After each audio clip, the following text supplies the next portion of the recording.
Pekerja kayak aku gini juga nggak punya penghasilan tetap bulanan. Aku juga sudah pasrah.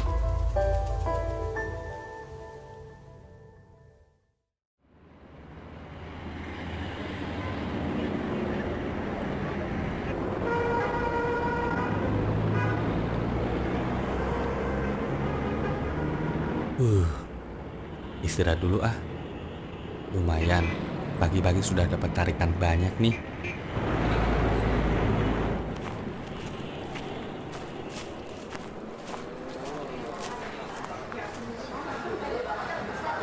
Bu, kopi ya? Satu.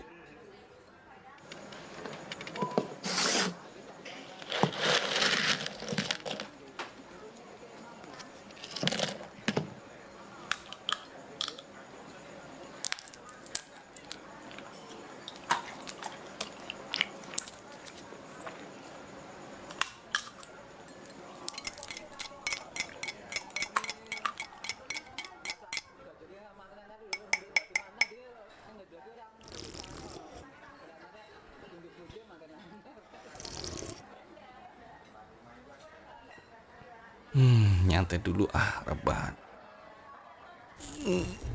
Aduh.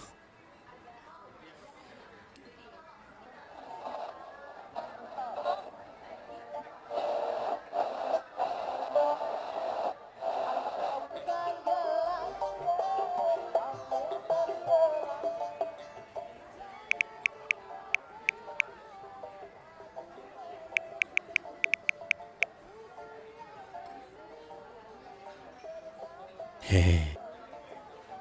Kalau lihat foto-foto di galeri HP jadi kebayang. Memang nggak terlupakan sih pas pandemi COVID malah beli motor listrik. Sekarang sebagai driver ojek online, aku bersyukur orderan sudah mulai stabil dan penghasilan juga sudah lumayan. Dan aku bisa nabung juga loh. Iya, aku sudah hampir 1 tahun menggunakan motor listrik. Sebelumnya sih pakai motor yang umumnya banyak digunakan itu, yang pakai BBM bensin.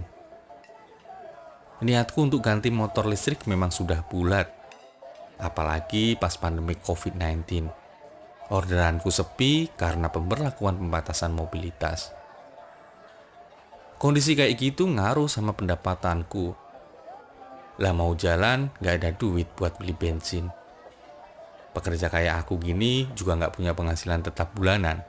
Makanya harus pinter cari cara dan cari peluang biar ada pemasukan setiap hari.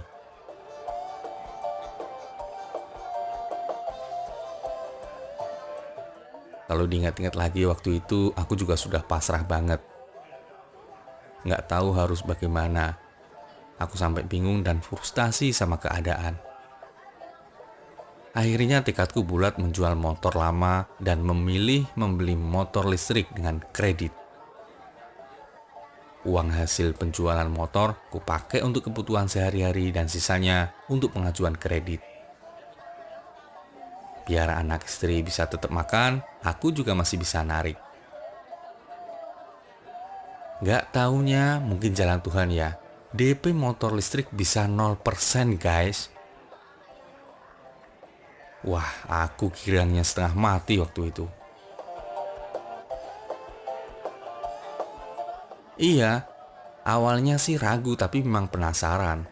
Karena lihat di media sosial, di media online, kok banyak iklan dan promo pembelian motor listrik yang posting uang muka atau DP-nya bisa 0%. Wah, masa sih? Namanya manusia, siapa yang gak tertarik sama diskonan? Aku coba nanya-nanya, DM ke akun resmi dealer motor listrik dan dijawab. Ternyata bisa kredit motor listrik tanpa DP. Ya udah, langsung tancap gas, urus syarat dan berkas buat pengajuan kredit. Dan alhamdulillah di ACC. Angsuranku sekarang sudah hampir 1 tahun berjalan. Per bulannya cicilan sekitar 600 ribuan. Alasan utama aku ganti motor listrik adalah murah. Nggak perlu beli BBM, nggak perlu lagi harus servis dan ganti oli juga. cukup cas baterai motor pakai listrik di rumah. Selisihnya juga lumayan. Pakai motor listrik cuma ngeluarin 21.000 untuk 7 hari. Nah, kalau BBM bisa sampai 175.000. Tuh, bedanya jauh kan? Makanya sekarang aku bisa nabung. Seumur-umur jadi ojol, baru bisa kerasa duitnya kepegang, gak habis-habis terus di jalan.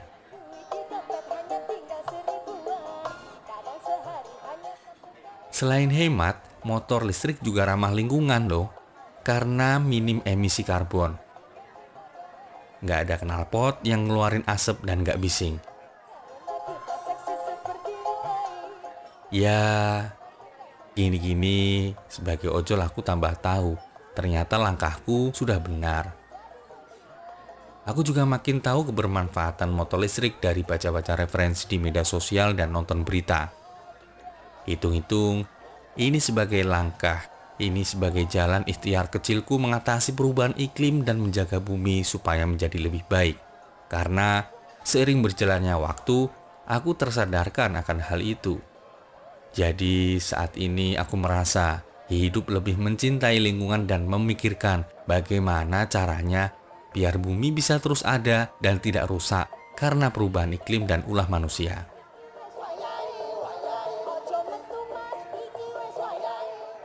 Kenapa aku bilang begitu? Karena sudah banyak kan berita-berita akibat perubahan iklim, mulai dari bencana alam, krisis air bersih, kekeringan, kebakaran hutan, gangguan lingkungan, sampah plastik, dan cuaca ekstrim. Pernah gak sih ngerasain gerah? Kayak suhu atau cuaca yang makin panas? Duh, kok gerah banget ya? Panas banget, padahal biasanya gak pernah sama sekali. Atau ngerasa hujan kok terus banget sampai banjir besar. Bentar, minum dulu deh.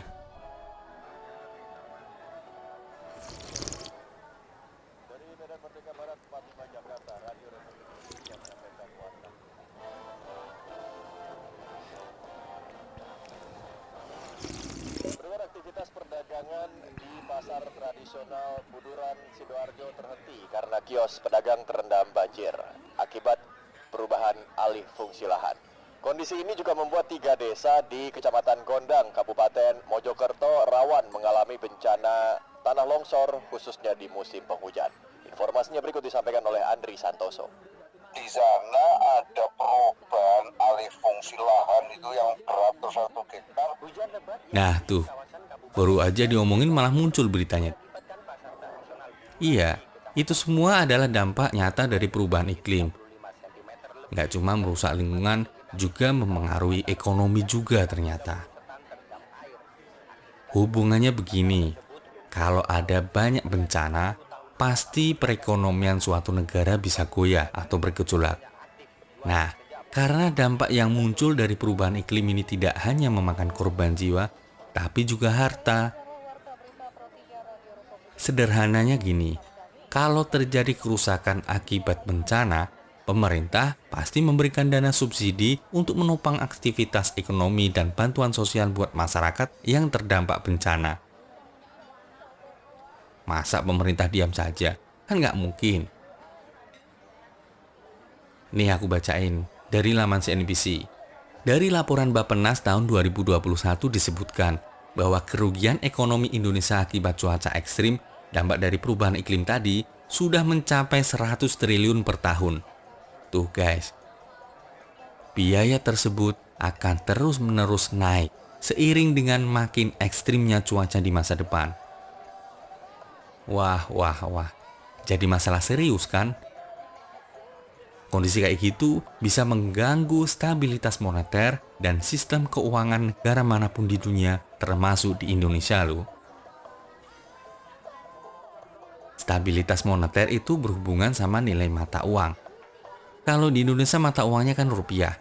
Nah, rupiah harganya bisa anjlok sama mata uang asing. Terus kalau stabilitas keuangan itu berhubungan sama kestabilan di institusi keuangan itu sendiri dan stabilitas pasar keuangan. Institusi keuangan itu bisa bank dan non-bank. Non-bank itu ada perusahaan asuransi, terus perusahaan sekuritas, dan perusahaan investasi kayak reksadana. Nih ya, ada banyak faktor yang membuat neraca institusi keuangan tidak stabil karena dampak perubahan iklim. Aku sebutin beberapa. Pertama, perubahan iklim itu meningkatkan kemungkinan debitur bank kayak aku ini nggak bisa membayar angsuran atau cicilan. Itu terjadi kalau ada bencana alam dan aku jadi korban. Kalau aku jadi korban, pasti aku nggak bisa narik orderan dong, dan nggak bisa bayar angsuran. Imbasnya bank terkena risiko kredit. Kalau itu baru aku, kalau bencananya meluas, kan tambah banyak yang nggak bisa bayar kredit ke bank. Terus perubahan iklim juga memicu bank mengurangi pemberian kredit. Pas ada bencana alam, kerusakan infrastruktur terjadi di mana-mana. Bank akan berhati-hati dan cenderung menghindari risiko.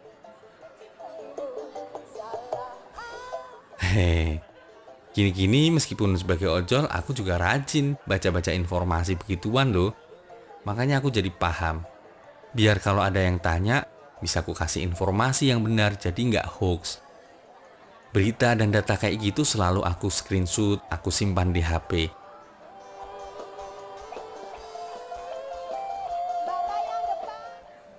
Lalu, ada dua jenis resiko yang ditimbulkan perubahan iklim terhadap ekonomi Indonesia, yaitu risiko fisik dan risiko transisi. Risiko fisik itu berkaitan sama kerusakan aset fisik akibat peristiwa atau kejadian dampak dari perubahan iklim. Seperti bencana alam kayak tadi, ada korban jiwa dan juga harta. Sementara risiko transisi adalah risiko yang muncul karena adanya transisi kebijakan ke kebijakan yang mengarah pada penanganan perubahan iklim.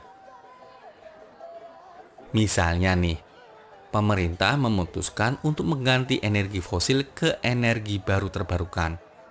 Keputusan tersebut menimbulkan implikasi finansial, mulai dari ditutupnya kegiatan pertambangan, pabrik pengolahan hasil tambang, sampai berhentinya aktivitas ekonomi penunjang yang berhubungan dengan aktivitas pertambangan tersebut. Kedua risiko tersebut bisa memperburuk neraca institusi keuangan sehingga rentan terjadi ketidakstabilan sistem keuangan. Makanya perlu stabilitas sistem keuangan yang tokcer dan mampu bertahan terhadap kerentanan atau guncangan, baik itu dari internal maupun eksternal.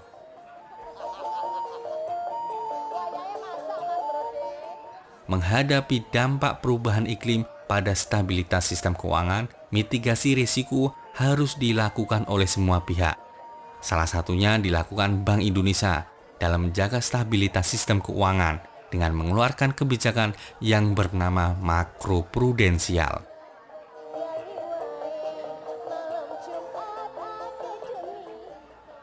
Kebijakan itu salah satunya adalah memberlakukan batasan minimum uang muka atau DP 0% untuk pembelian kredit kendaraan listrik mulai 1 Oktober 2020. Kebijakan pembiayaan hijau tersebut ada di Peraturan Bank Indonesia Nomor 22/13/PBI/2020 tentang perubahan kedua atas PBI Nomor 20/8/2018 tentang rasio LTV untuk kredit properti, rasio FTV untuk pembiayaan properti, dan uang muka untuk kredit atau pembiayaan kendaraan bermotor.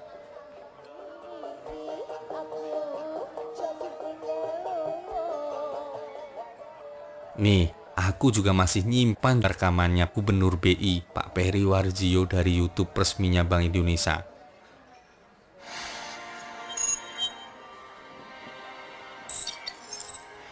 Langkah-langkah kebijakan sebagai berikut.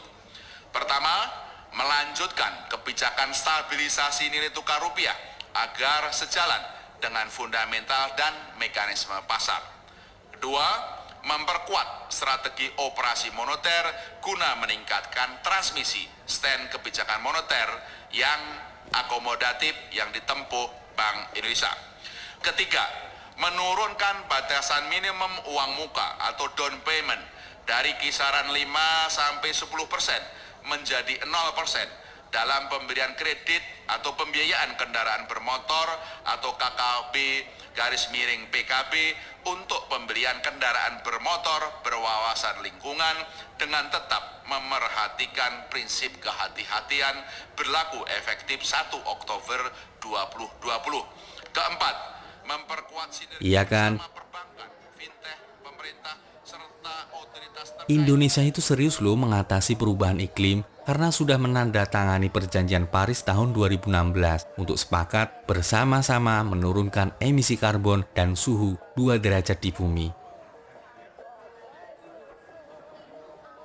Bank sentralnya saja sudah peduli menerbitkan aturan kemudahan untuk DP 0% kendaraan ramah lingkungan, baik itu roda 2 maupun roda 4 atau mobil.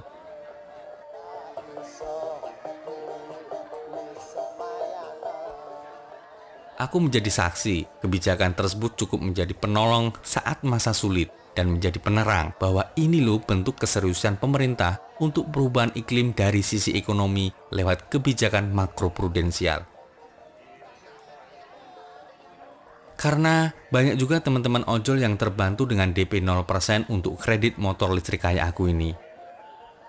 Makanya itu, kebijakan makroprudensial nggak cuma menjaga stabilitas keuangan negara, tapi juga stabilitas keuangan rumah tangga para ojol kayak aku ini.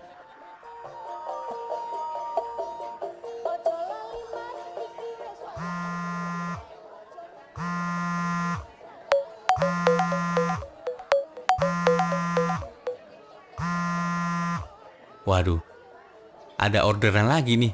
Aku narik dulu deh.